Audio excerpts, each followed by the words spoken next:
Hey everybody, this is the Sliders Review, and I'm here today to talk to you about something I just recently heard that I'm very excited for.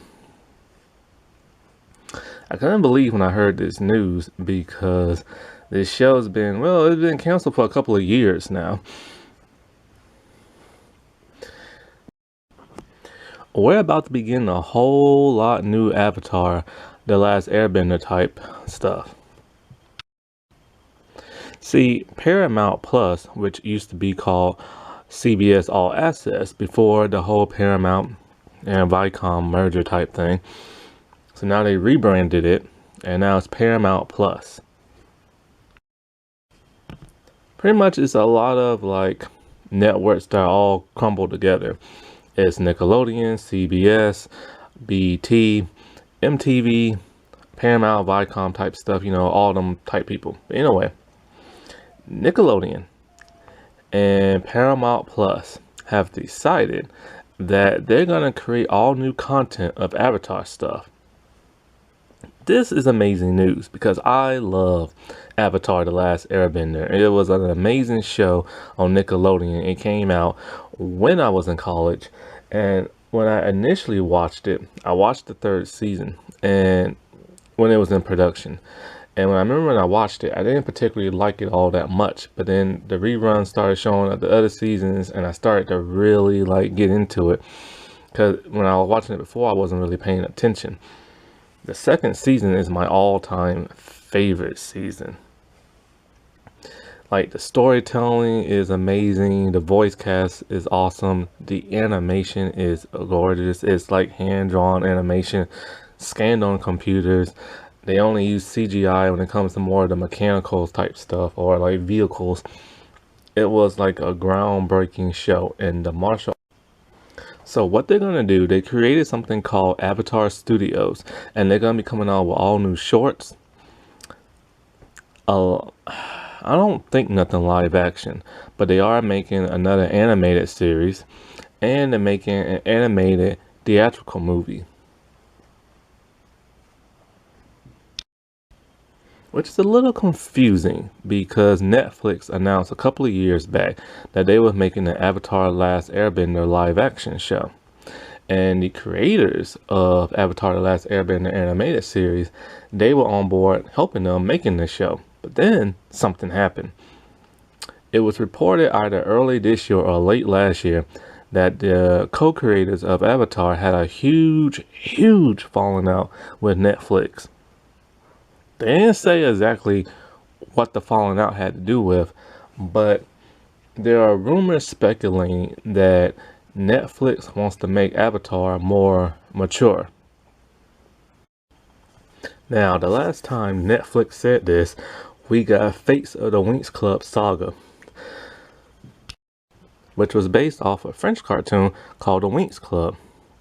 I've never watched The Winx Club, and after watching the intro to it on YouTube, I'm kind of thankful I never did.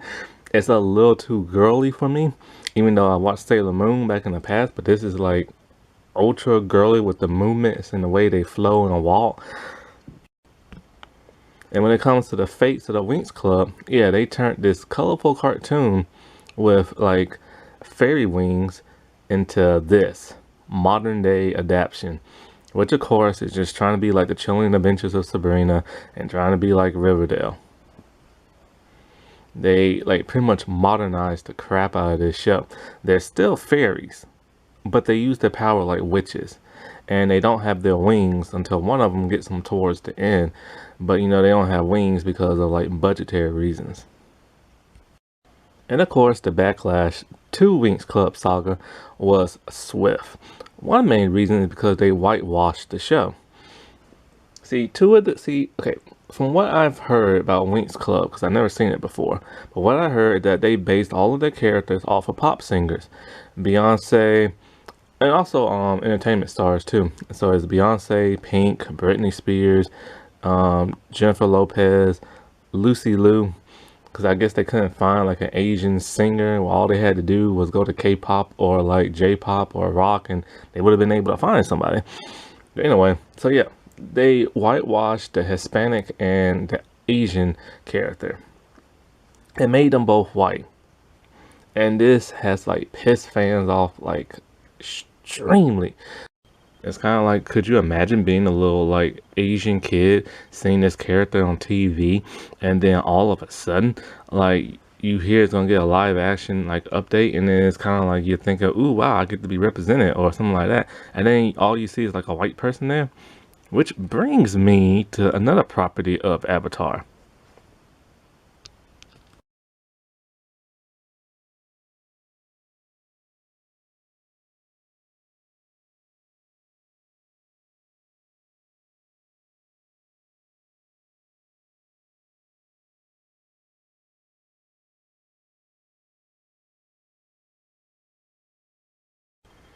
M. Night Shyamalan's The Last Airbender. People hate this movie so much. I hate this movie. This movie sucks. This movie was beyond whitewashed in the most extreme way. Pretty much in this movie, there's only two races, white and like Indian and Pakistani people. There are reports that there were black people as earthbenders, but I don't never remember seeing no black people as earthbenders. Pretty much, okay, let's break down what Avatar The Last Airbender is an extremely Asian based cartoon. And the names and the culture and the clothes and the food and the architecture, like you name it, it's like an extreme Asian like show. It's an American show, but it takes influence on like anime from Japan. In this make-believe world, it is divided into four nations: Earth, Fire, Wind, and Water. Those are the four nations of like the Earth. And there are people with these magical abilities that can be able to move those elements. Not everybody can, but only like pretty much half of like the entire population can. However, there's this one person that can bend all the elements, and that person is known as the Avatar. It could be male, it could be female, but each avatar is reincarnated into the next. The avatar also has the ability to go into like the spirit world. Whenever an avatar dies, a new one is reborn, kind of like a Buffy type thing. So when the firebender dude, who was the avatar, when he died, the new one that was from Wind, he was like not necessarily created, but you know, he endowed the powers of the avatar, and that's Aang. And Aang was just like this goofy little kid who was 8 years old, but he was a prodigy. He was the only kid to be like an airbending master. He decided one day he didn't want the responsibilities of being an avatar. He just wanted to play with his friends, so he decides to run away. In a huge like hurricane type storm, he gets caught in. And so he creates the avatar force around him. And when he goes into the avatar state, it's like this immense, like godlike type power. Not necessarily godlike, he can't create nothing, but it's this ominous, like, you know, you get this like otherworldly, like deity type feel to it. And there, his power is mixed with the water, and the storm freezes over, and he's in a giant ice cube or iceberg. And so next thing you know, Sokka and Katara, with their brother and sister from the water tribe, they're out like fishing and stuff, and she's trying to use her powers because she is the last waterbender of her tribe, because her mother was the last one and she was taken and killed, because the Fire Nation is pretty much like going around the world trying to take it over. So they're trying to round up every bender they can and either imprison them or kill them. Aang is freed from the iceberg, and you know, him and Katara and Sokka immediately become friends. Sokka's a little weary. Sokka's like the comedic relief. Katara's more like a motherly feel, and she also has a crush on Aang, and Aang has a crush on her. So pretty much, Zuko, who's like the Fire Lord's son, he wants to restore his honor, and he has to capture the Avatar. So he's been searching and searching, and finally has found them. Anyways, pretty much what it is that in the first season, Aang, even though he's still a goofy kid, he knows he has to defeat the Fire Lord. He has to learn the other bending types, because he doesn't know how to do anything but airbend. So they go on a quest. And in this quest throughout the first season, they're all traveling through like the Earth Kingdom, doing this, doing that. Aang is pretty much learning how to be like a hero and learning how to be like a leader that he needs to be. Towards the end of the season, they make it to the Northern Water Tribe where there are more waterbenders around. And so he's learning, him and Katara are learning how to like to hone their craft, and there's a huge battle where they defeat one of the bad guys at the end. Because of this, Zuko and Iroh are considered traitors because they helped the Avatar defeat like the Fire Nation. So they go on running in the second season. Then Zuko's sister Azula, she's the new antagonist. And so she's chasing the Avatar down, and she's a whole lot better than Zuko. She's more cunning, she's smarter, she's a better bender. She can actually bend her fire blue, which is hotter, and she can also lightning bend. By the way, there are like a couple of sub units within within bending. Firebenders can also lightning bend, and some can do combustion bending. Water benders, they can freeze their water or they can heal you with their water. With earth, they can sand bend, and later on it's revealed that they can metal bend because that's a form of earth. And there's something like a forgotten type of bending called energy bending, where you can literally bend the energy of one bender and take their bending power away. So throughout the second season, Aang is trying to learn earth bending. So he meets this blind girl named Toph, and she's a really good earthbender. So they all go like on an adventure, now trying to get to some place. I forget where. It's been a while since I saw it.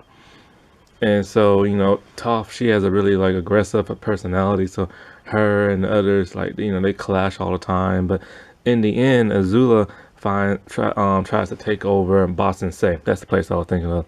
And Ba Sing Se is like this big earth kingdom. So she plans a coup where she takes over the leadership there. And she's conquered now Ba Sing Se in the name of the Fire Lord. It's there she overhears the Avatar and, well, Team Avatar I should call them now, their plan to defeat the Fire Lord and the Fire Nation. They're gonna attack with a huge army on the day of the Black Sun, which is a solar eclipse. Azula brainwashes Zuko after he was about to turn good, and then they defeat the Avatar, killing him. But Katara is able to bring him back to life with some magic spirit water and her healing abilities. We get into the third season, and the kids are now in hiding. They're living in the Fire Nation, dressed as like Fire Nation people. It's from there they start to learn that their enemy isn't as bad as they assume. It's the people, for the most part, are good. It's just they're brainwashed into thinking like, you know, every place else sucks and that their nation's the only good one. Kind of like how German Nazis were back in the day, where the German people would believe that they were superior than everybody else. So pretty much it's the Fire Nation's like military people and the royal people that are like the real bad people. In a way, they plan to attack on the day of the Black Sun, and they fail. So then they go into hiding again. It's then there Aang learns how to fire bend. But Aang, you know, he's an air nomad. He's a monk. He doesn't like the idea of killing. And he doesn't want to kill the Fire Lord. But he knows he's going to have to do something to stop him. In a way, on the last episode, the Fire Lord uses Sozin's Comet, which is like this big meteorite comet type thing that's goes throughout the earth, and it increases the power of the firebenders to where they can pretty much burn the entire earth. And that's what they do. They start burning the entire earth. Team Avatar and the rest of the army people, you know, they try to stop the Fire Nation. Aang has kind of ran away, but when he ran away, he didn't really run away. He kind of got mesmerized and drifted off in this type of spirit type thing. It's a Avatar-y type thing. Anyway, from a lion turtle, he learns how to energy bend, and then the final battle, him and the Fire Lord just like going at it, and then at one point the Fire Lord becomes too much for Aang, and then so Aang starts to hide, but then he gets triggered into the Avatar state and he goes bug wild on the Fire Lord. And then at the end, he takes his power away.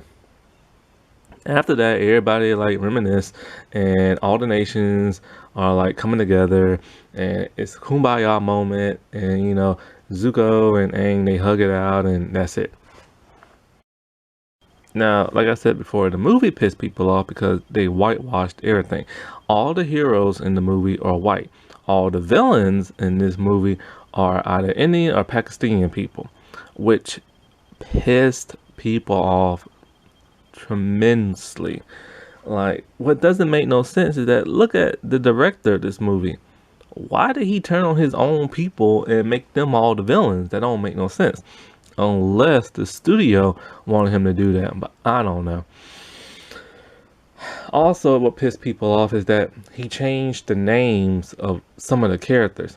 See, in Avatar, they all have Asian names, but because it's an American show, they use the American pronunciation of it. In the movie, he wanted the actual Asian pronunciation of it. Aang has now become Ong. And I forgot all the other ones, but it was just so weird. I mean, it's cool that he wanted to represent that, but it was just so weird hearing that after 3 years of hearing it a certain way. The whole whitewashing of this movie it was just so weird. I mean, look at them, man. They're still clearly in an Asian world, you know? And it's just weird seeing a bunch of white people dressed in all these Asian garb and locations. It just seems so weird. Kind of like that Dragon Ball Z movie. In the cartoon, Aang is able to talk to all the past avatars when he goes into the avatar state. And these past avatars look exactly the way they did when they was alive. In the movie, they changed it to now where the avatar has a dragon spirit. And the dragon spirit is the one who's giving him advice instead of the past avatars. That made no sense. Pretty much M. Night saw in the third season that there are these talking dragons that taught people how to firebend, and I guess he's like, oh well, talking dragons, I guess I'll make them into dragon spirits. Because M. Night, he actually didn't know anything about this cartoon series. He made it because his daughter dressed up as Katara for Halloween, and so then he started watching it and then he started liking it.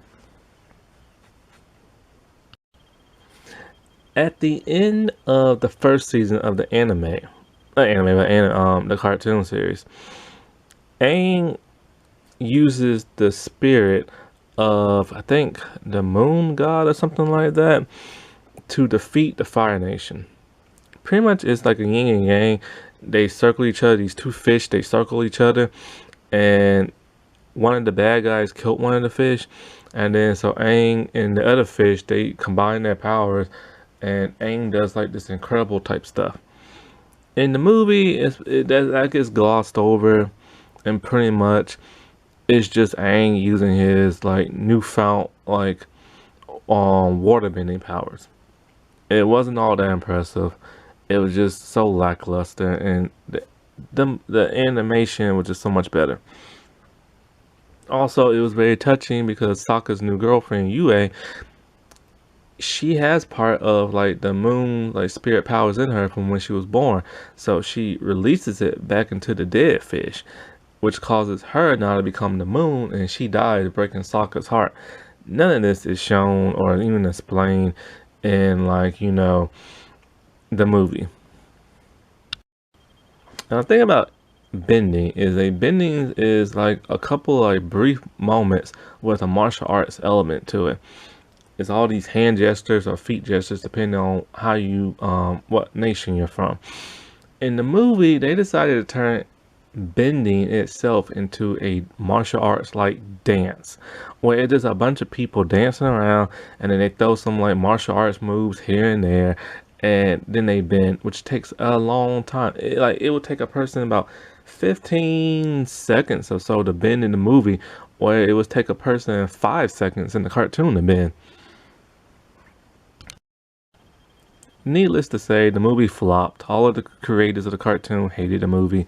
Fans hated the movie. People who voiced the cartoon hated the movie. it was just a huge, huge, huge flop.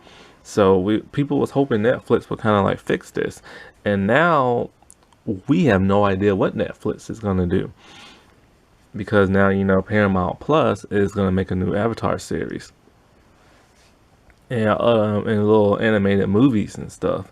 So they might continue with theirs. I fear what it might look like. But this is cool that the creators of the cartoon has come back for all this new stuff.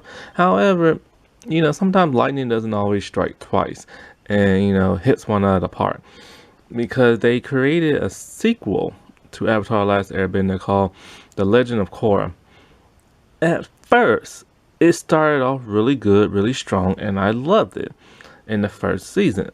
But once they started the airbending, not airbending, but the tri-bending like tournaments, it felt like that dragged on and on and on, and also the love romance between like our protagonists, which is weird because it wasn't even that many episodes in the cartoon. I think there's only like 13, but it just felt like it went on and on and on.